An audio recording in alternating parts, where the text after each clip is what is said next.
I'm Amanda Miller, 28 years old, and I never thought I'd be caught in the middle of a family feud. Last month, my beloved Grandma Eleanor passed away after a long illness. It was through a text from my cousin, sent by accident, that I found out. I'd been deliberately excluded from the will reading. Despite the knot in my stomach, I showed up anyway. "We've already divided everything," my Aunt Judith announced with a smirk. "You weren't invited for a reason." The lawyer, Mr. Harrison, frowned, but her name is the only one in the will. The room fell silent. If you've ever felt unfairly excluded by family, hit that subscribe button and tell me where you're watching from. Family drama happens everywhere, and I'm about to share how mine unfolded in ways no one expected. Growing up as the daughter of Grandma Eleanor's youngest son, Robert, wasn't always easy. But my dad made sure I had a happy childhood. He was the family rebel, choosing to be a high school teacher instead of joining the family investment firm. My mom, Samantha, a nurse, raised me with values centered on helping others, not just accumulating wealth. Every Sunday, we'd visit Grandma Eleanor's grand Victorian house in Boston's historic district, a beautiful relic that had been in our family for generations. Everything changed when I was 12. My father died suddenly of an aneurysm, and my mother struggled emotionally and financially. Grandma Eleanor stepped in without hesitation. "Amanda will live with me part of the week," she announced to the family, leaving no room for argument. For the next 6 years, I split my time between my mother's modest apartment and Grandma's house. While my mom worked double shifts to keep us afloat, Grandma became my second parent. "You're like me, Amanda," she'd tell me as we sat in her garden. "You see people for who they are, not what they can give you." Her words shaped me more than she ever knew. Grandma Eleanor wasn't your typical wealthy widow. She wore simple clothes, volunteered at soup kitchens, and quietly donated to causes she believed in. The grand house was her one indulgence, a home filled with memories rather than showcased wealth. My Uncle Philip and Aunt Judith never understood her choices. They lived in modern mansions, drove luxury cars, and constantly pressured Grandma to live up to her status. When I decided to follow my mother's footsteps and become a nurse, specifically choosing hospice care, my extended family was perplexed. Uncle Philip cornered me at Thanksgiving dinner when I was 21. "You could work for the family business, Amanda. Why waste your time on a career with such a low ceiling?" He swirled his expensive bourbon, looking down at me. "Your grandmother could make one phone call and set you up for life." I simply smiled and said, "I want to earn my own way, Uncle Philip." My cousins Rachel and Nathan, both products of prestigious business schools and working for their father, found my choice incomprehensible. They had grown up expecting inheritance and connections to pave their way. Rachel once asked me, completely seriously, "But don't you want to be rich?" The idea that I might value something beyond money was foreign to them. As Grandma aged into her 80s, her health began to decline. I started visiting her twice weekly, bringing groceries, helping with medication, and often just sitting with her. We'd bake together, using her old recipes, the same ones she had taught me as a child. Her spice cookies were legendary in the family, but I was the only one who knew the secret ingredient was a dash of black pepper. "You've got flour on your nose again," she'd laugh, reaching up with a tissue. Even as her body weakened, her mind remained sharp and her wit quick. During these visits, she would tell me stories about our family history that no one else seemed interested in hearing. How her own grandmother had been one of the first female doctors in Massachusetts. How the family fortune had originally come from her grandfather's invention of a specialized textile machine. Stories of struggle, perseverance, and occasional failure that humanized our family beyond the polished facade presented at holiday gatherings. "Remember, Amanda," she told me during one such afternoon, "wealth doesn't make a person worthy. How they treat others when they think there's nothing to gain, that's the true measure of character." Meanwhile, as Grandma's health issues became more pronounced, the rest of the family visited only. Uncle Philip would stop by monthly, spending more time examining the condition of the house than connecting with his mother. Aunt Judith would bring expensive gifts that Grandma had no use for, then leave after precisely 1 hour. My cousins rarely visited unless a holiday meal was involved. The December before Grandma passed, she gave me a small wooden box. "This was my mother's," she said, placing it in my hands. Inside was a simple pearl necklace. Nothing flashy or particularly valuable. "It's beautiful," I said, genuinely touched. "I want you to have it now," she insisted. "The others would just see pearls, but you'll understand their value comes from who wore them." I had no idea then that this small gift would later be held against me. The last conversation I had with Grandma, just a week before she passed, still echoes in my mind. She was having a good day, sitting up in her favorite chair by the window. When I was about to leave, she took my hand with surprising strength. "Amanda, I've been watching all of you for years," she said, her blue eyes clear and direct. "I want you to know that I see everything, and soon I'll be making things right." I assumed she was talking about finding peace before her passing. I had no idea she was planning something that would change all our lives forever. The first major rift in our family happened 3 years ago when Grandma was 80. Uncle Philip called a family meeting at Grandma's house, ostensibly to discuss her care. When I arrived, I found not just family, but also a real estate agent waiting in the living room.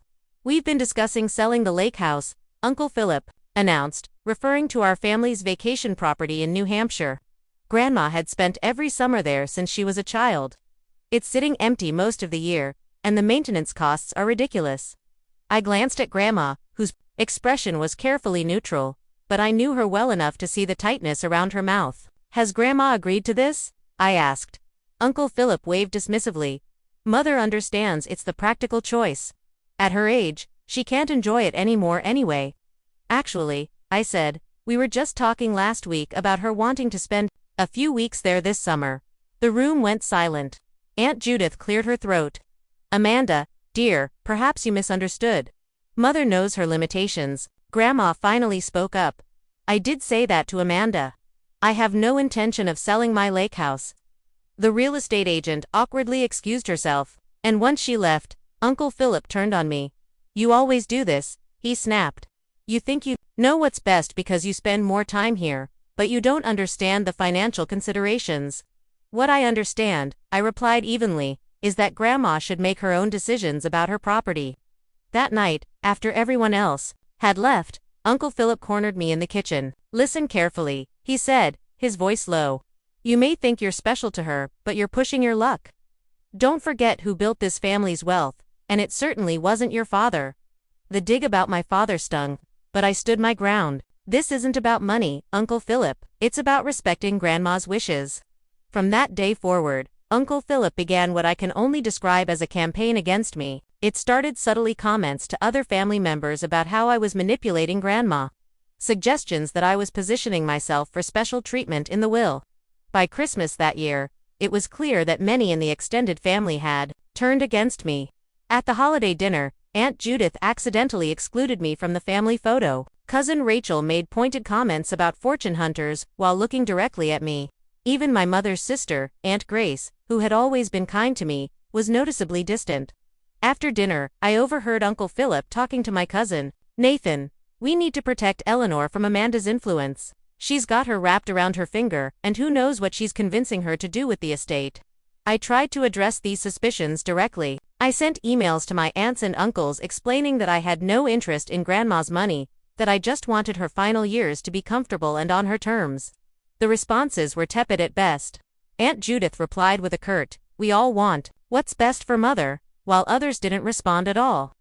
The following Easter, the family held a gathering at Uncle Philip's house. I wasn't invited, but learned about it through social media when Rachel posted photos. In one picture, Grandma sat in the corner looking frail and confused. I called her that evening. "Did you enjoy the Easter gathering?" I asked carefully. "It was fine," she said, then lowered her voice. "But they didn't serve the deviled eggs the way I like them, and Philip's house is always too cold." "I wish I could have been there," I said. There was a pause. "You weren't invited." The genuine surprise in her voice confirmed my suspicions. She hadn't been told I was excluded. As Grandma's health declined more rapidly, the family began actively limiting my access to her. Aunt Judith instituted a visiting schedule that allocated me only 2 hours on Sunday afternoons, claiming it was to avoid tiring Mother out. When I arrived for these visits, I often found a cousin or aunt suddenly deciding to drop in at the same time, making private conversations impossible. In response, I found creative ways to maintain our connection. I would bring lunch to share with Grandma on my days off from the hospice center. The home health aide, Maria, who genuinely cared for Grandma, would sometimes call me directly when she thought Grandma needed company or was having a particularly good day. The last Christmas before she died, I wasn't invited to the family gathering at all. I received a text from Aunt Judith. We're keeping the holidays small this year. Mother needs rest. Later, I discovered from Maria that small meant everyone except me. So on Christmas Eve, I dropped off a package with Maria, Grandma's favorite spice cookies that we used to bake together, a soft cashmere shawl in her favorite blue, and a photo album I'd created with pictures from her lake house across the decades. When Grandma passed away in April, I didn't get the news directly from family. Maria called me in tears from Grandma's house. By the time I arrived, Uncle Philip and Aunt Judith were already there speaking with the funeral director about arrangements. "Oh, Amanda," Aunt Judith said with artificial sweetness when she saw me. "We were going to call you, of course." The funeral was a parade of family politics. I was seated in the third row behind extended family members who had seen Grandma maybe twice in the last decade. I wasn't asked to speak, despite having spent more time with her than anyone in recent years. Uncle Philip delivered a eulogy that focused largely on Grandma's late husband's business acumen and the legacy he had left the family. Through it all, I kept thinking about what Grandma had said about making things right. I had no idea how prophetic those words would prove to be. 2 weeks after the funeral, I was preparing dinner in my small apartment when my phone pinged with a text message. It was from my cousin Rachel, clearly sent to a group by mistake. "Will reading tomorrow at Harrison's office. 2 p.m., Mom says, not to tell Amanda." I stared at the message, my stomach dropping. A second later, another message followed. "Sorry, wrong thread. Ignore that please." I sat down at my kitchen table, a cold feeling spreading through me. So, this was how it would be. They weren't even going to tell me about the will reading. Whatever inheritance Grandma may have left me, they were apparently planning to keep me in the dark about it entirely. All night, I debated what to do. Part of me wanted to respect their wishes, to rise above the pettiness. I had never cared about Grandma's money. Our relationship had been about love, not inheritance. But another part of me, a stronger part, felt that Grandma would want me there. If nothing else, I deserved to hear her final wishes, even if she had left me nothing. By morning, I had made my decision. I called in to take the day off from work, something I rarely did. I carefully selected my outfit, a simple navy blue dress that Grandma had always complimented professional, but not showy. I wanted to look respectful, not like someone desperate for money.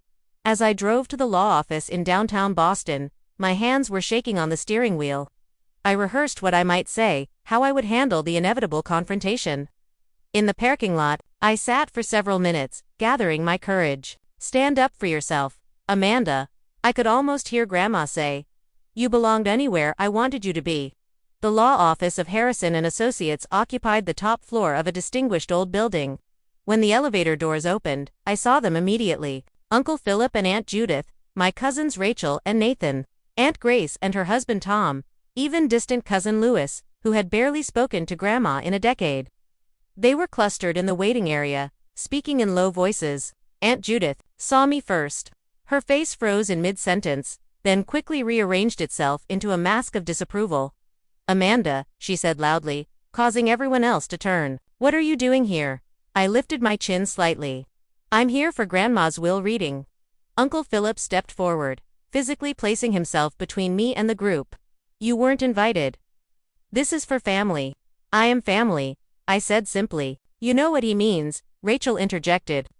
"Family who respected Grandma's wishes instead of trying to influence her." Before I could respond, a door opened and an elderly man with silver hair and kind eyes appeared. "Are we all here for the Eleanor Miller estate?" he asked, then noticed the tension. "Is there a problem?" Aunt Judith stepped forward with her most charming smile.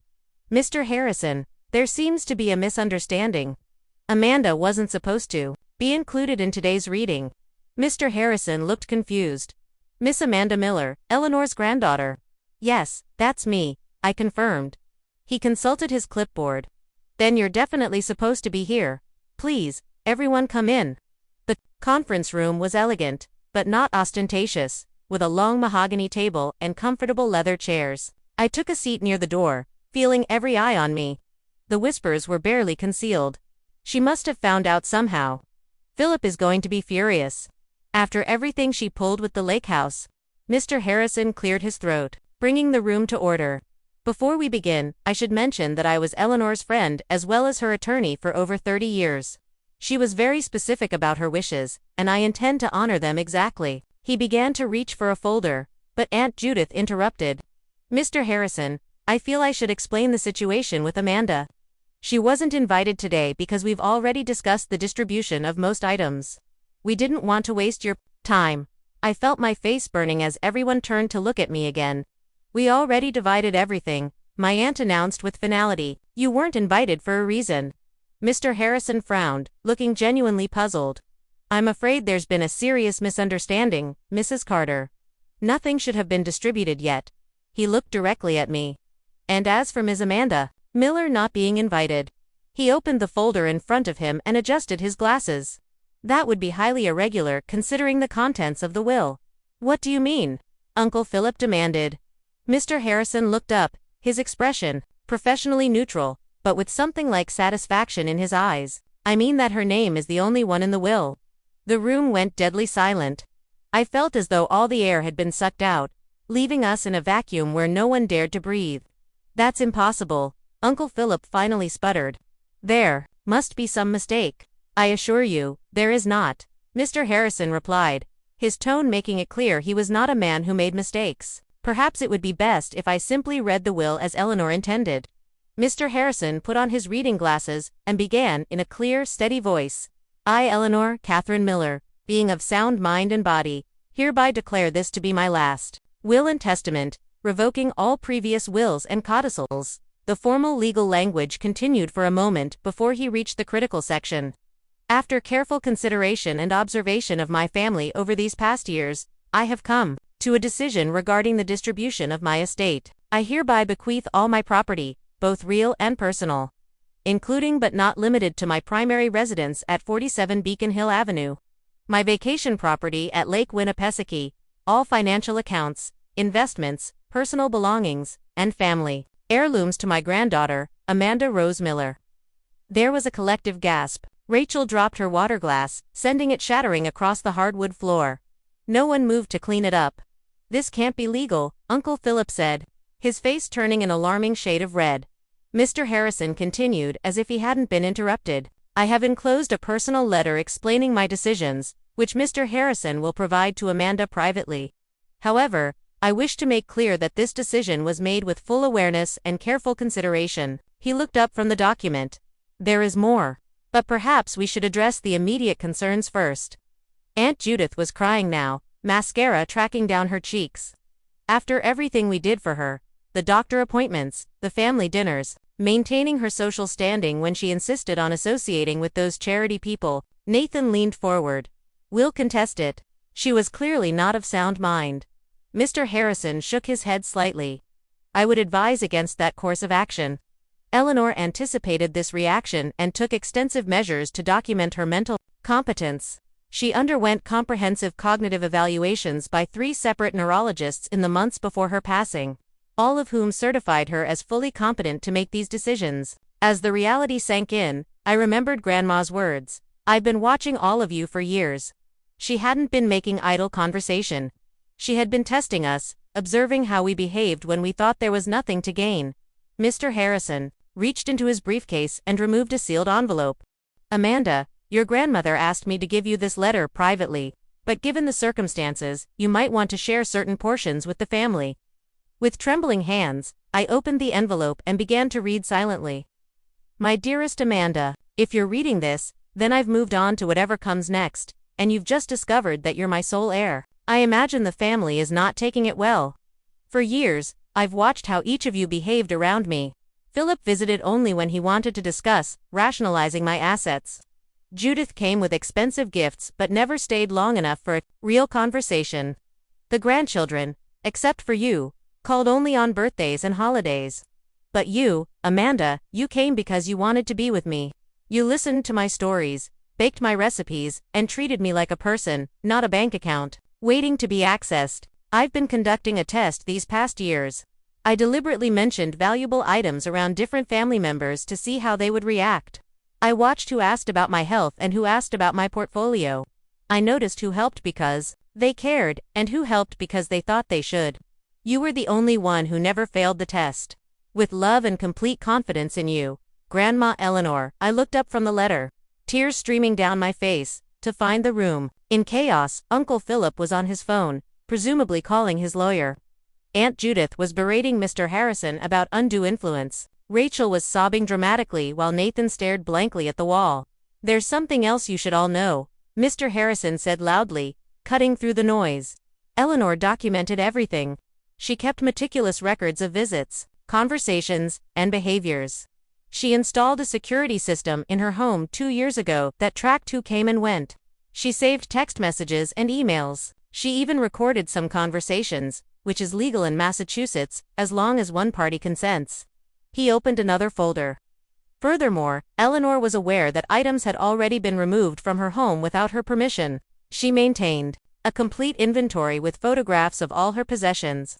"That's ridiculous," Aunt Judith scoffed, but her voice lacked conviction. "Is it?" Mr. Harrison raised an eyebrow. "Then perhaps you can explain why the Tiffany lamp from the study is currently in your living room, or why Eleanor's diamond tennis bracelet was worn by Rachel at a charity event last month. Or why paintings from the lake house have been photographed in Philip's office." The color drained from their faces. "The will includes a condition," Mr. Harrison continued. "Any items removed from Eleanor's properties must be returned within 30 days. Failure to do so will result in legal action." Uncle Philip finally exploded. "This is your doing," he shouted at me, pointing a trembling finger. "You manipulated a confused old woman. You turned her against her own family." I thought of all the Sunday afternoons I'd spent with Grandma, talking about books and birds and family history. I thought of the times I'd driven her to doctor appointments when no one else would take time off work. I thought of the simple joy on her face when I brought her favorite ice cream just because it was Tuesday. "No, Uncle Philip," I said quietly. Grandma knew exactly what she was doing. She always did. The fortress of truth. The next few weeks were a nightmare. I left Mr. Harrison's office that day with Grandma's letter clutched to my chest and my family's threats echoing in my ears. Uncle Philip's final words to me were, "This isn't over." Not by a long shot. He wasn't lying. The very next morning, my phone began ringing before dawn. First Aunt Judith, then Cousin Rachel, then relatives I barely knew, all demanding explanations, making accusations, or attempting to negotiate for items they felt entitled to. I stopped answering unknown numbers, but the voicemails piled up. "Amanda, this is your Aunt Judith. I expect you to do the right thing here. Your grandmother wasn't thinking clearly. We all know it. Call me back immediately. Hey, it's Nathan. Look, I know we haven't been close, but that silver set was promised to me years ago. I can send you the email where Grandma mentioned it. Amanda, this is Uncle Philip. My lawyer will be contacting you. What you've done is despicable and won't stand up in court." By the end of the week, the harassment had moved online. Rachel posted a thinly veiled attack on social media. Amazing how some people can pretend to care about family just to get what they want. True colors always show eventually. Distant relatives I hadn't spoken to in years were suddenly messaging me, either condemning me or trying to establish a friendly connection now that I had inherited wealth. I changed my phone number and locked down my social media accounts. But the stress was taking a physical toll. I wasn't sleeping. I had constant headaches, and my supervisor at the hospice center noticed I was making small errors I never would have made before. "Amanda, is everything all right?" she asked after I forgot to document a medication change. "This isn't like you." I broke down and told her everything. She immediately insisted I take a week of personal leave. "Your patients need you at your best," she said kindly. "Take some time to get your legal affairs in order." During that week, I finally visited Grandma's house, my house now. According to the will, I used the key I'd had for years and walked into the silent, empty rooms that still smelled faintly of her perfume. But something was wrong. The house felt hollow, with conspicuous empty spaces on walls and shelves. Moving from room to room, I began to realize the extent of what had happened. The antique clock that had always stood in the hallway on the collection of crystal figurines Grandma had treasured missing several pieces. Her jewelry box in the bedroom nearly empty. They had already taken so much, not just valuable items, but things of purely sentimental value. The hand-knit Afghan Grandma's mother had made. The collection of souvenir spoons from her travels with Grandpa. Even the worn recipe book where she had penciled notes in the margins. I sank onto her bed, stripped now of the handmade quilt that should have been there, and sobbed until I had no tears left. It wasn't about the monetary value. It was the erasure of her presence. the theft of memories I had hoped to keep close. In the back of her closet, I found a small safe I hadn't known about. After trying several combinations that might be meaningful to her, I finally used her birthday, and it opened. Inside was a leather-bound journal, several USB drives, and a note in her handwriting. For Amanda, use if necessary. The journal detailed everything. Every visit, every conversation, every borrowed item that was never returned. She had been documenting the family's behavior for years, creating a record that would be impossible to dispute. The USB drives contained backup copies of emails, photographs of her possessions, and even audio recordings. One entry from 6 months before her death stood out. Philip visited today, spent 10 minutes asking about my health, then an hour trying to convince me to streamline my estate by selling the lake property. When I refused, he became quite irritated and said I was being irrational about a depreciating asset. What he doesn't know is that I had the property appraised last month. It's worth nearly double what it was when Harold and I bought it. Philip has never understood the difference between price and value. Another entry was even more telling. Judith brought Rachel for a casual visit today. While Judith kept me occupied in the living room, Rachel disappeared upstairs for nearly 20 minutes. After they left, I checked my jewelry box. As I suspected, my tennis bracelet is now missing. I've updated the inventory and taken photos of the empty space. I wonder if they realize there are cameras in the upstairs hallway now. Armed with this evidence, I contacted Mr. Harrison again. I need to fight back, I told him. They've already taken so much. Eleanor suspected this might happen, he said gravely.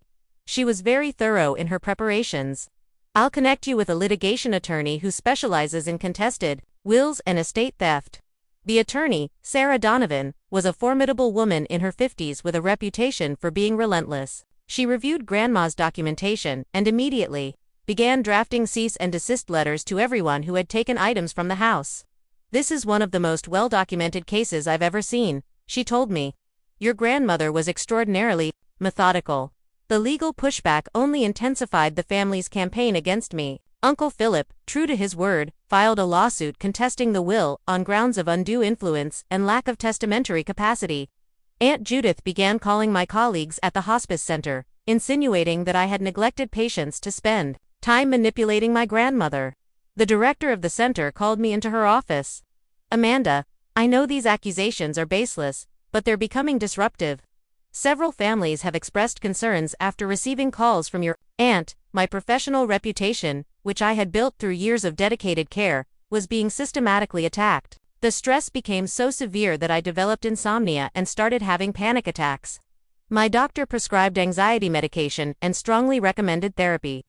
Your physical symptoms are a direct result of this ongoing stress, she explained. This level of family conflict creates genuine trauma.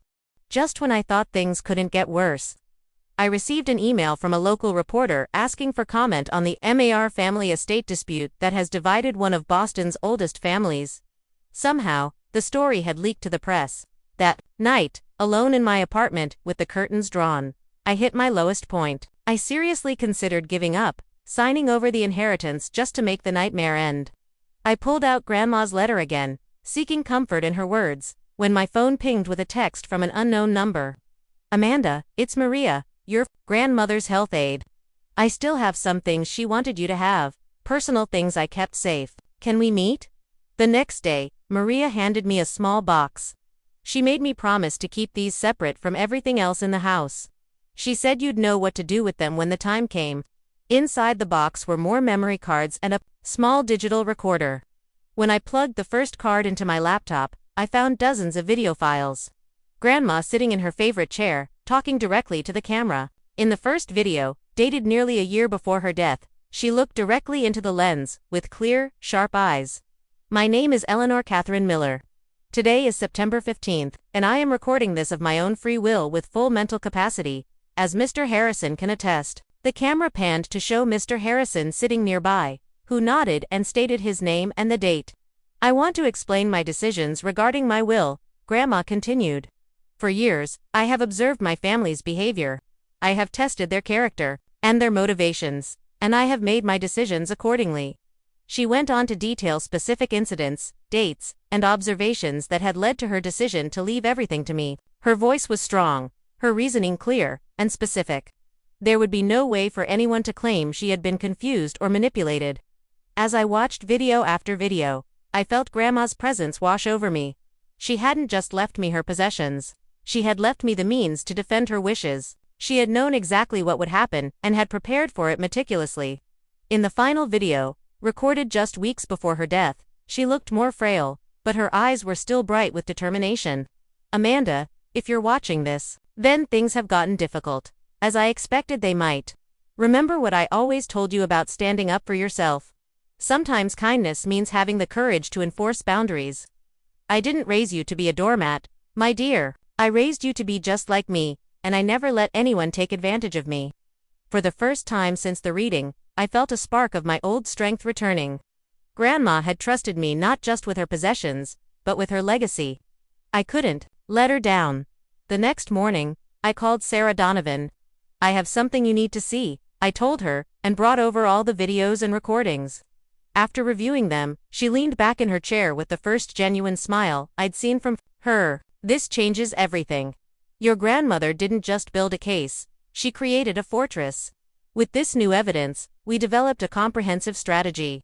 First, we filed a formal inventory of all missing items with the probate court, complete with photographs and documentation of their current locations. Then, we sent formal legal demands for the return of every item with a clear deadline. Simultaneously, Sarah filed a motion to dismiss Uncle Philip's lawsuit contesting the will, attaching Grandma's videos as exhibits. No judge in the Commonwealth will rule against your grandmother after seeing these, she assured me. We also reached out to the hospice center's legal team, providing evidence that the accusations against me were part of a targeted harassment campaign. They immediately issued cease and desist letters to my relatives, threatening legal action if the defamatory calls continued. For additional support, I contacted several of the nurses and aides who had cared for Grandma in her final months. They were happy to provide affidavits about the frequency of my visits compared to the rest of the family. You were there at least twice a week, confirmed Nurse Thompson. Sometimes your uncle would go a month without showing up, then spend the whole visit on his phone. Maria provided a detailed calendar she had kept of all visitors, showing that I had visited Grandma 64 times in her final year, while Uncle Philip had visited 7 times and Aunt Judith 9 times. My cousins had each visited only on holidays. We also obtained financial records showing that Uncle Philip had borrowed substantial sums from Grandma over the years without repayment, and that Aunt Judith had charged numerous personal expenses to Grandma's accounts under the guise of caretaking costs. Armed with this mountain of evidence, Sarah suggested we call a family meeting at her office. Sometimes showing your full hand at once can avoid months of unnecessary litigation, she explained. Reconciliation and a new legacy. The day of the meeting, I arrived early, my stomach in knots, despite our strong position.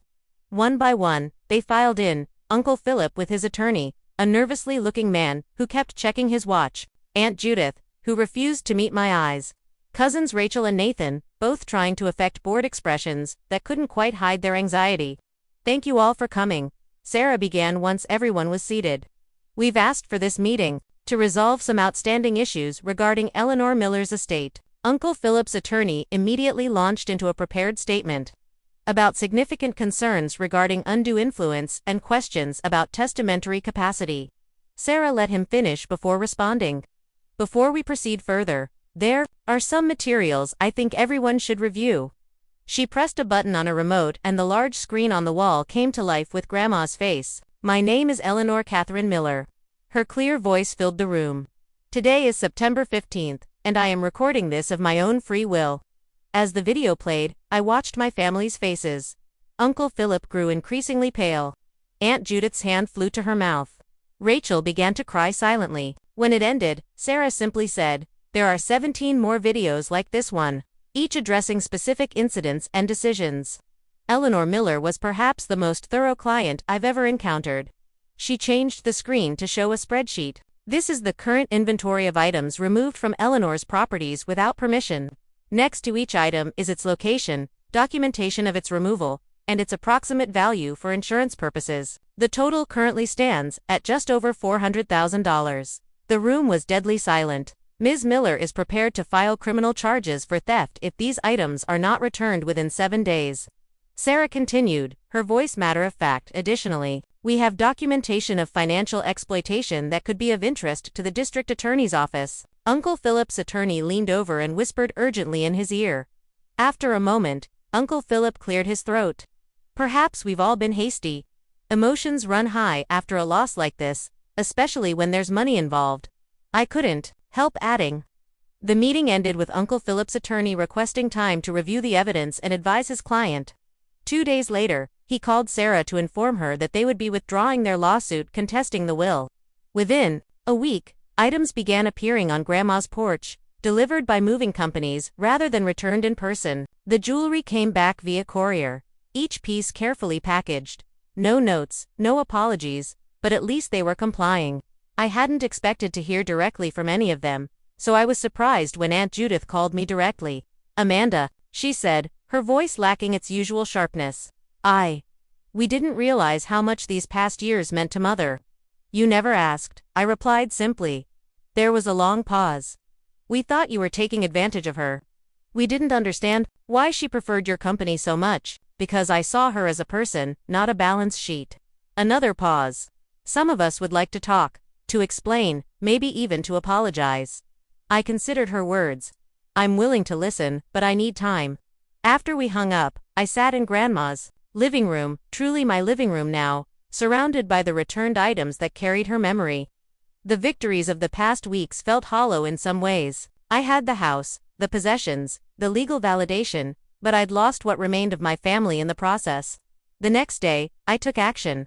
I called each family member individually, offering them the opportunity to select one sentimental item from Grandma's belongings. Not the most valuable things, but something meaningful to remember her by. Some declined, still too proud or angry. But Rachel surprised me by asking for Grandma's recipe book. "She taught me to make snickerdoodles once," she admitted. "It's one of my few good memories with her."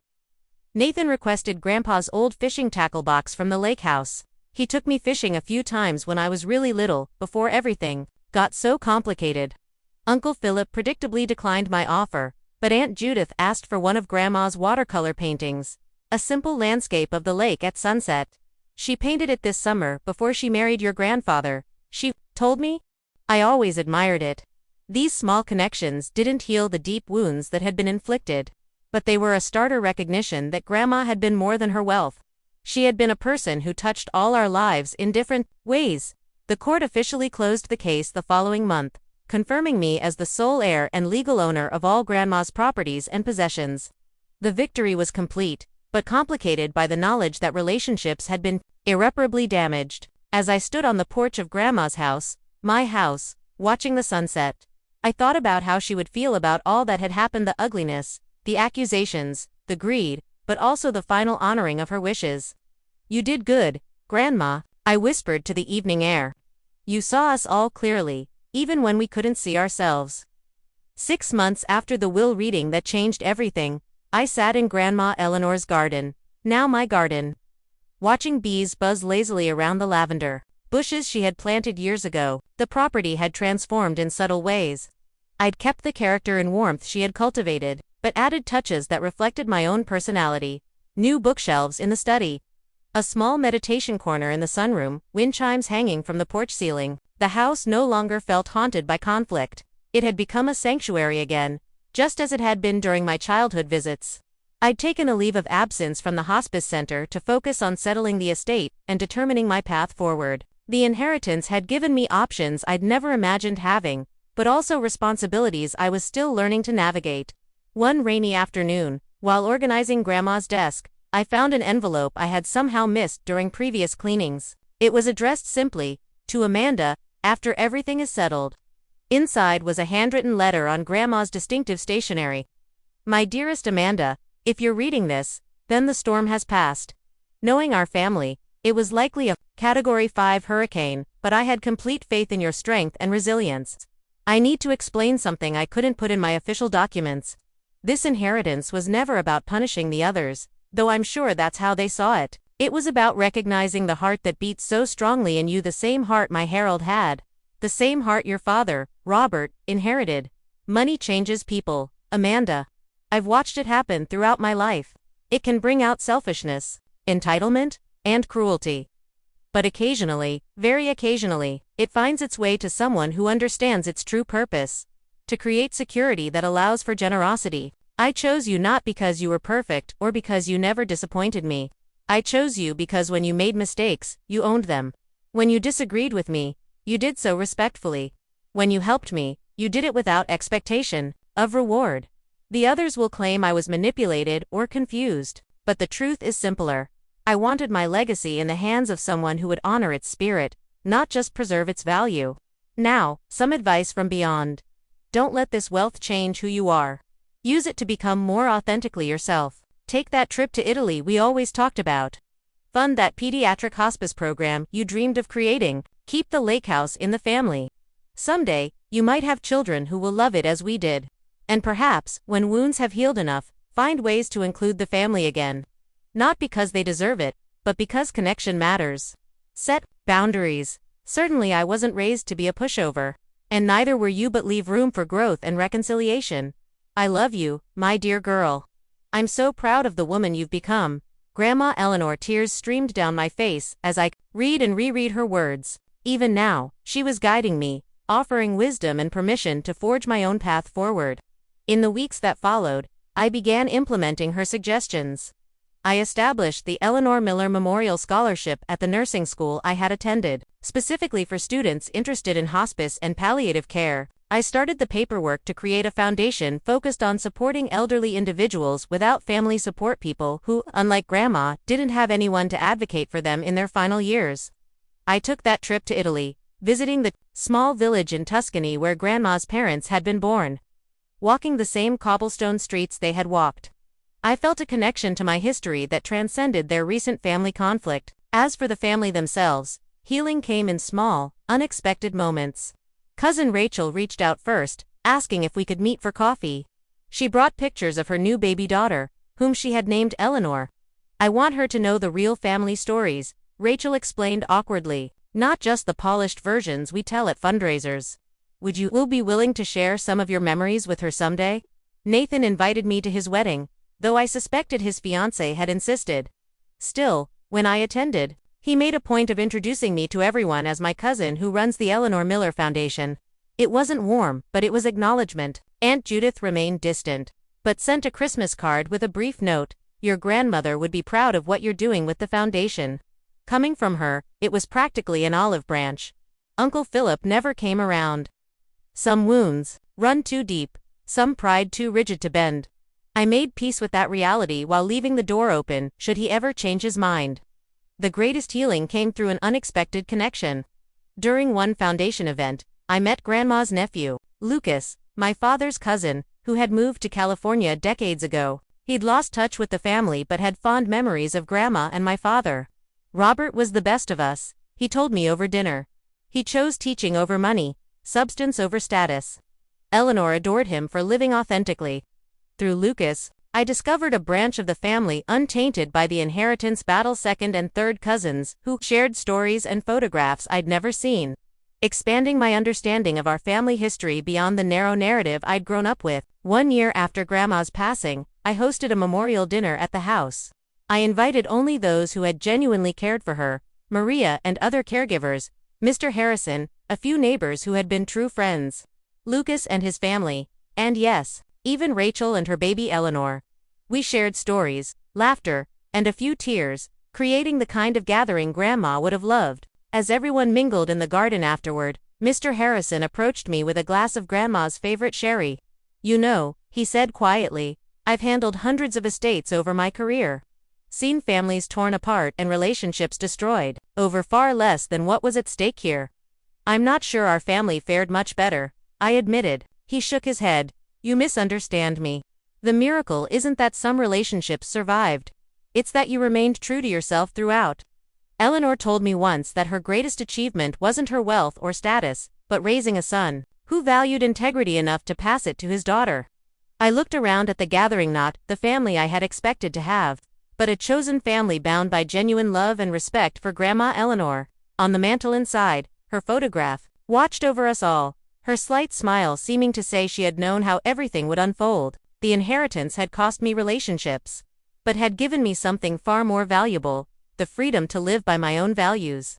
just as my father had done, just as Grandma had taught me. I understood now that this had been her true bequest, not the house or the money, but the courage to stand firm in my truth. As the evening ended and guests departed, I stood on the porch watching the fireflies emerge in the summer twilight. "We did it, Grandma," I whispered. "We made things right." Have you ever had to stand up for yourself against family pressure? I'd love to hear your stories in the comments below. And if this story resonated with you, please subscribe to hear more tales of family dynamics, unexpected inheritances, and finding strength in difficult situations. Remember that sometimes the most valuable inheritance isn't measured in dollars, but in the lessons and love we carry forward.